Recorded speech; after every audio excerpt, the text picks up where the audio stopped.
horrific mass shootings occurring on both coasts over the last 2 weeks have really brought out the need for practicing crisis PR. I want to go into a couple of things that I thought were done not as well as they could have been on both matters. Let's start with the one in Boulder, Colorado. If you notice, it took the local authorities several hours to even confirm the number of deaths, let alone what was being done in the course of the investigation. That's just far too long to really calm an anxious audience, both on a local level, but also, quite frankly, a national and global level as to what was being done. People need to know that you know what's going on and that they are going to be safe, that they are going to be all right. Now, it doesn't mean you have to necessarily compromise a very painstaking investigation process that occurs for any type of matter like this. But it does mean you need to at least give the basic facts in a timely fashion. If you don't know all the facts, that's fine. Tell people you don't know all the facts in an empathetic and action-oriented way.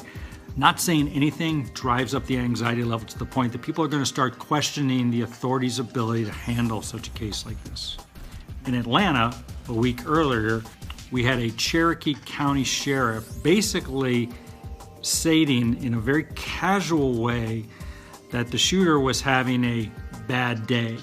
It drove a lot of backlash because of the underlying racial and sex trade elements of that shooting. In this case, when you're coming up on a press conference to talk about a very tragic event that has a lot of underpinnings, you have got to prepare accordingly. And I know time is of the essence because we just talked about that in the first example, but at least take a moment to start practicing some drills. Think of all the gotcha questions. Think of the answers that you're going to give. Be ready to not be so casual in your response. Be prepared for something that's conversational, but also authoritative, concise, and empathetic to all parties involved.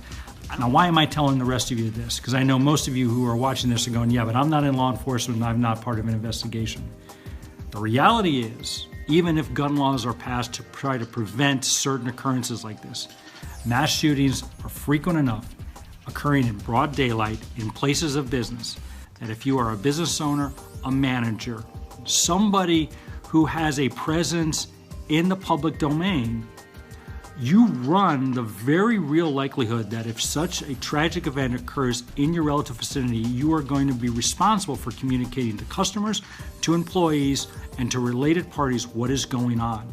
And you're going to hit some really big pitfalls if you delay information as you know it and are casual and flippant in your responses. I hate to say this, but they seem to be occurring frequently enough that the risk is good enough that you should be prepared for such an occurrence to happen at your office front door.